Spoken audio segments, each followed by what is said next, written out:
اور تم اتنے دلیر ہو. ہم تو سنتے تھے, ٹی وی پہ ہم فوٹیج دیکھتے تھے کہ آپ کے گھر پولیس نے ریڈ کیا میں, اور آپ گھر میں بہنوں کو اکیلا چھوڑ کر دیوار پھلانگ گئے.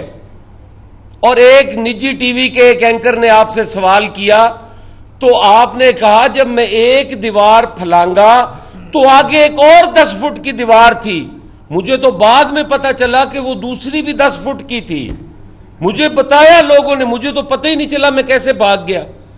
آج اتنے تم لیڈر دلیر ہو, سارا دن سٹیج پہ کھڑے ہو کر میرے قائد کی, میرے شہید قائد کی مثالیں دیتے ہو.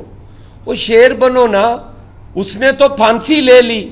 میں تمہیں 50 دفعہ کہہ چکا ہوں کہ اگر بھٹو بننا ہے تو پھر پھانسی بھی چڑھنا ہے.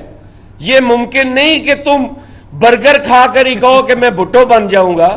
ابھی تو کوڑے بھی لگیں گے بیٹا, ابھی تو قلعے اور جیلیں بھی آئیں گی.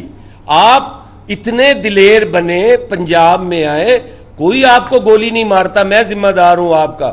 ہاں, جو آپ نے ڈکیتی کی ہے, اگر آپ گوگی مارچ کریں گے, اگر آپ گوگی بچاؤ تحریک چلائیں گے, اگر آپ اپنی چوری چھپانے کی تحریک چلاؤ گے, اگر آپ علیمہ باجی کو بچانے کی کوشش کرو گے, اگر تم اپنے دوسرے مالی سہولت کاروں کو بچانے کی کوشش کرو گے, تو پھر قانون اپنا راستہ لے گا.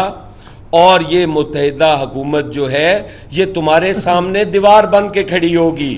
یہ پاکستان کسی کے باپ کی جاگیر نہیں ہے, یہ پاکستان ہم سب کا ہے. اس پاکستان کو بچانا ہم سب پر واجب ہے, اور سب سے زیادہ قربانیاں تو ہماری ہیں. میری پارٹی کے ایک دھماکے میں 300 کارکن شہید ہوتے رہے ہیں. میرا قائد شہید ہوا ہے, میری قائد شہید ہوئی ہے. تم اس کے وارث بن کے اور آج بھاگ کے کے پی میں جا کے سہارا لیتے ہو اور چھپتے ہو. جب بڑکے مارتے تھے پورے پنجاب میں, کسی نے تمہارے ماتھے پہ ہاتھ نہیں رکھا. اور آج جب وقت آیا ہے آپ کو عوام کے ساتھ رہنے کا, اپنے لوگوں کے ساتھ کھڑے ہونے کا, آج تم بھاگ کر ادھر چلے گئے ہو.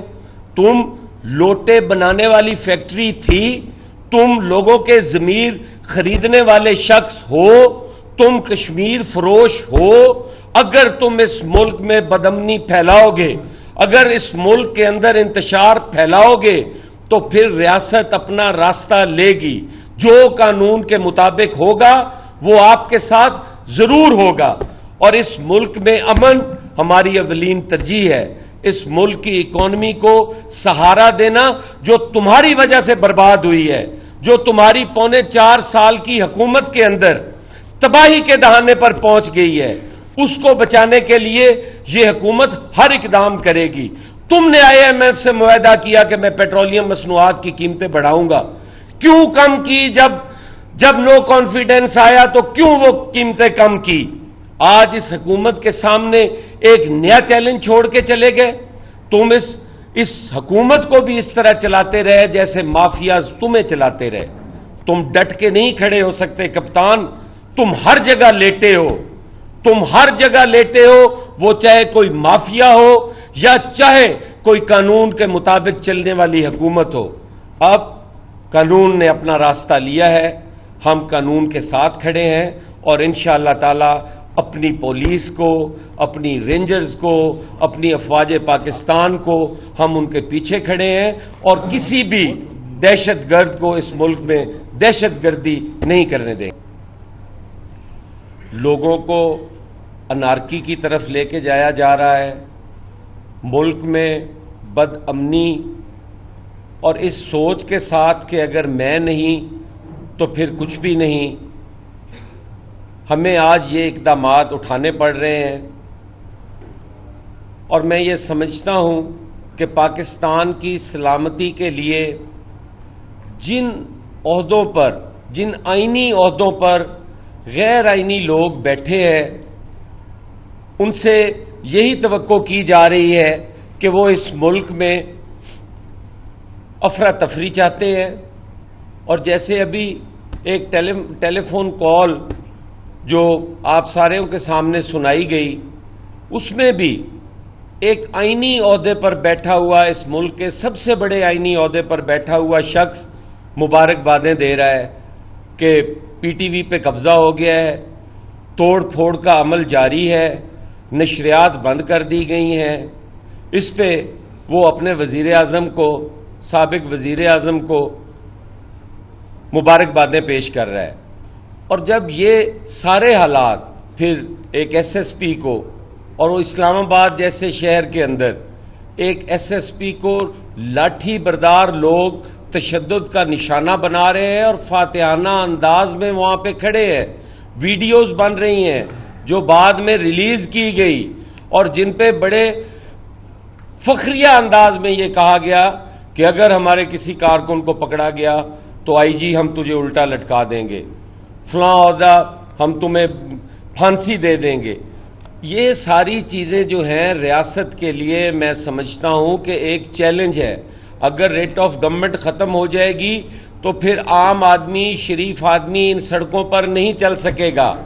اور آپ سب کی نظروں سے گزرا ہوگا جس طریقے سے شیخ رشید صاحب جو ڈائس پہ کھڑے ہو کے کہتے تھے کہ جلا دو، گرا دو، پکڑ لو، مار دو، اڑا دو، اس قسم کی باتیں کرنے والے لوگ اگر انہیں کھلی چھٹی دی جائے کہ وہ کیپٹل میں داخل ہوں اور وہاں پر جو ڈپلومیٹس ہیں، وہاں پہ ہماری اعلیٰ عدلیہ ہے، وہاں پر ہماری اعلیٰ بیوروکریسی ہے، اسٹیبلشمنٹ ہے، کیا ان کے حوالے کر دیا جائے؟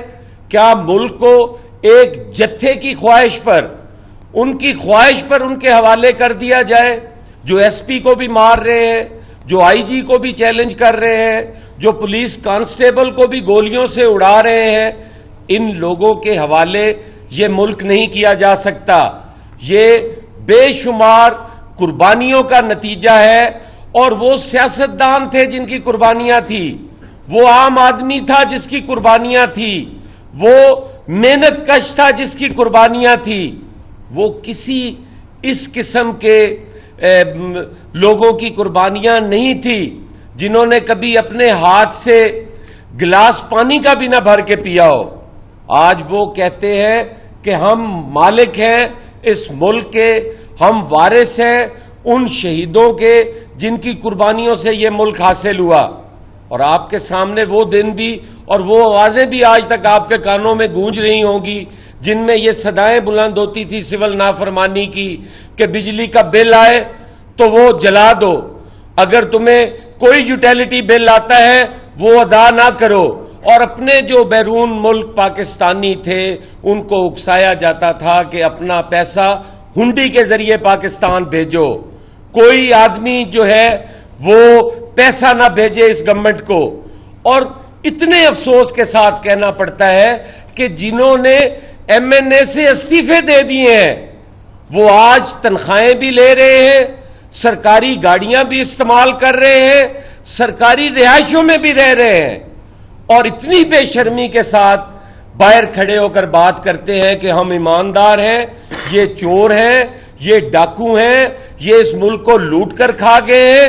اور شرم کرو، تم لوگوں نے استعفے دے دیے، کس منہ سے وہ پیسے نکلوائے تم نے تنخواہوں کے؟